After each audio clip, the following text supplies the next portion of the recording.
Para mí, Misa de Medianoche fue una de las mejores producciones que nos dejó Netflix en mucho tiempo. De hecho, hice un video sobre lo que opinaba de esta serie, se los dejo acá arriba. Y pude hablar después de mucho tiempo de búsqueda con uno de sus protagonistas. Hablé con Trucco, que interpretó al alcalde de Crockett Island, sobre todos, absolutamente todos los detalles de esta serie, que por supuesto este video está repleto de spoilers, así que si no vieron la serie no tiene mucho sentido que vean esto, pero si la vieron se van a enterar de un montón de cuestiones y un montón de anécdotas divertidas, como ya pasó por ejemplo con La Maldición de Hill House, que también entrevisté en ese momento a Henry Thomas. Les dejo el video acá, pero ahora por lo pronto disfruten de esta gran entrevista con Michael Trucco. We now return to Mira Akien and Contre with our latest interview. And you saw Gerald's game. You mentioned Gerald's game. I think once you do a deep dive into Mike Flanagan's universe, they call it the Flaniverse, affectionately known as the Flaniverse. And I'm just a satellite, just, orbiting the Flaniverse. Once you do a deep dive into his work, you start to see the through line. You start to see the continuity of his storytelling. And you realize that Mike Flanagan is much more than a horror film director. Yeah. He's a poet. Walked across an empty land. I knew the pathway like the back of my hand. So I first became aware of Midnight Mass in January of 2020. So Trevor, again, it's always Mike and Trevor. They're the dynamic duo. He called me and said, we're doing this. We got greenlit to do Midnight Mass. Now, I'm sorry, I'm jumping around, but a backstory, Trevor had told me about Midnight Mass about 2 or 3 years ago. We were at a dinner at my house, I think, and he came over and we're sitting at the barbecue and we're cooking, we're flipping a salmon on the barbecue. And Trevor goes, yeah, Mike's got this concept for a show about a priest who shows up and on a small fishing island, all these crazy things happen. So I remember him telling me about this, a good 2-3 years ago, but nothing ever came of it. Flash forward to January 2020, and Trevor called and said, hey, so we're going to, Midnight Mass is being greenlit at Netflix. How would you like to come and play with us?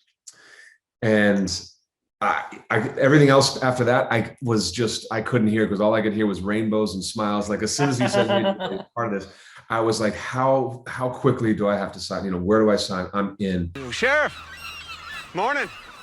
I thought I said, look, you should stay back till I know more, Mr. Mayor. It could be this is some kind of disease or infection. I was like, this is not me at all. The guy uses words like wowzers, and he says gosh and golly, and it was such a far cry from anything that I have played before. There was, nothing in the history of my career said that I could play this role. Yeah. Except that Mike and Trevor know me, and they took a leap of faith, and they were confident that I could do something with it. So I read all 7 scripts because we got the whole package. And again, just like reading the Hush, I was blown away. It's there. I got to tell you, it's just on the page. The uppers haven't flooded in 20 years or more, but that storm, wowzers, maybe. This is a mayor that, if you have to speak of his moral compass, it's not. He's not a bad guy, but he doesn't have like the right moral compass to be the righteous guy in that island. He has to be the one that balances justice, and he's not doing that. So how was finding the way for this character? Yeah, you've got a very good take on it. He is a moral human being, but I had kind of formulated a backstory where tragedy has befallen Wade before in his past. Then his daughter, ends up being paralyzed by a freak shooting accident from Joe Colley. And I kind of resigned Wade to, the Lord works in mysterious ways. He's not a stranger to tragedy. And things that have happened in his life, which we don't even see in the show. And then we do see that the thing about his daughter was, when we pick up the series, his daughter's paralyzed. There was a terrible oil spill on the island. He's just a guy who's trying to do right and trying to find the silver lining in the clouds. So that's why I painted him as almost an optimist to a fault. He's a bit of a pushover. He's definitely terrified of Bev Keane. Yeah. And I even had that when we were kids together, she scared the hell out of me when we were 10 years old. Because they all knew each other. They all grew up together on these islands. And so I tried to find a way where, Wade is that guy in a part when people get into an argument or there's a shouting match or a fist fight. Wade's the guy that's just like, well, hold on a second. Okay, that's a good point. You bring up, and now that's also a good point. Now listen to what she's saying. I think that's good. And so he's always just trying to be neutral and be Switzerland and trying to push everybody back. And so, we all just get along. So I interjected a bit of that into Wade and found that makes him very vulnerable and very gullible. He sees you. Oh yes, he sees you, brothers and sisters, and he will resurrect this island. And he will again fill your nets. I wish I had the words to explain what it's like to sit on a soundstage or in a studio and watch Hamish up on that pulpit, up on that altar, giving a sermon with a church filled, especially towards the later episodes when the church was packed, and we had background and we had stunt players and we had principal actors, and Hamish would deliver these gorgeous monologues. And when he would finish, everybody in the church would bust out clapping. And Mike would come out from behind the video monitor. He's like, great take, good. Guys, there's no clapping in church. And this island, it will rise again, even out of disaster, rebirth, restoration, eternal life. Jesus sees you. And you couldn't help it. Hamish would finish these incredible speeches and do them take after take after take. And we would all sit there just mesmerized that the acting part, we weren't acting. You just listen intently and be moved by his words. And I think at some point I just went up and I said, you already know this, but my God, man, you're incredible. I mean, and I'm not here to throw you out. We were in the middle of the scene, but I got to say, I'm absolutely blown away.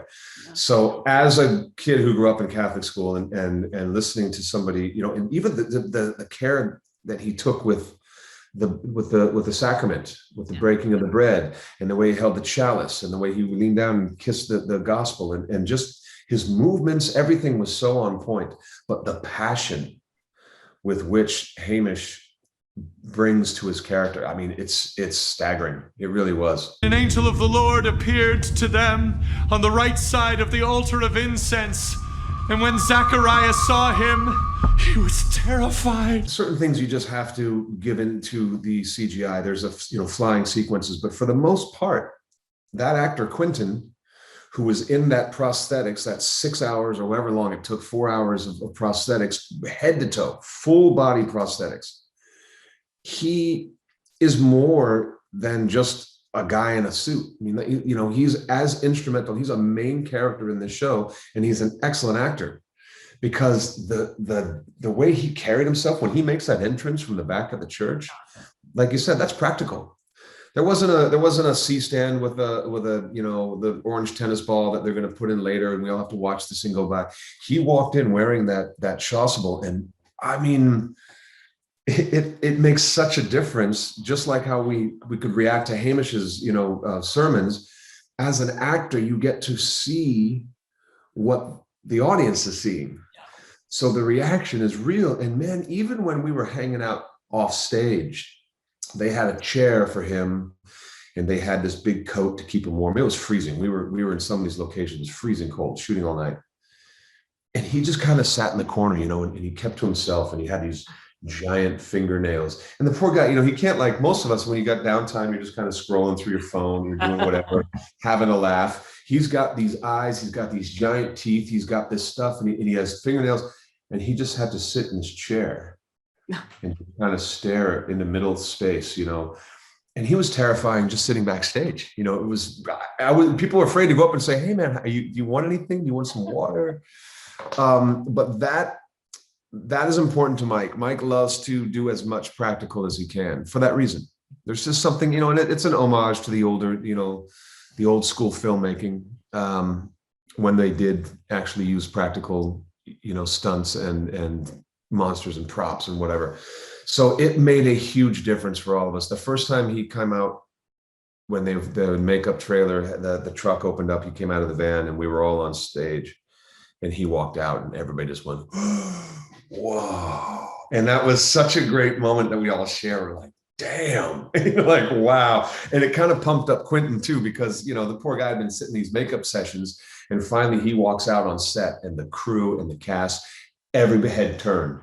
And he was just walking. He had these giant Ugg boots, to keep his feet warm. And he had a jacket around. And so it looked kind of funny, but still he just walked out. I mean, the guy is, he's over 2 meters tall. He just comes walking out and everybody was staring at him. And it was really kind of badass. For you. Thank you. Darling. Sing to the Lord a new song. Sing to the Lord. Oftentimes when you're shooting on a back lot, you have to walk around the street and then they go cut and then they send you back over there and they change a couple things in the background. So it looks like it's a different street and you walk the same 25, meters and then you cut and you go back and not here. We could all walk in one line. You come down our street. We made a left onto the main road. It was this long street. So it had this great sense of anticipation and growing both dread and beauty, which was really interesting, because, we know what's portending to the end, but there was this growing sense of agony because anticipating the chaos, but it was beautiful. And it was really magical, man. That's how Flanagan manages to elicit to evoke these emotions from people in the audience and from viewers, because he paints such beautiful pictures. Yeah. And it feels so authentic to us that it can't help but come across that way on screen. I am so glad that you will be with us for what comes next.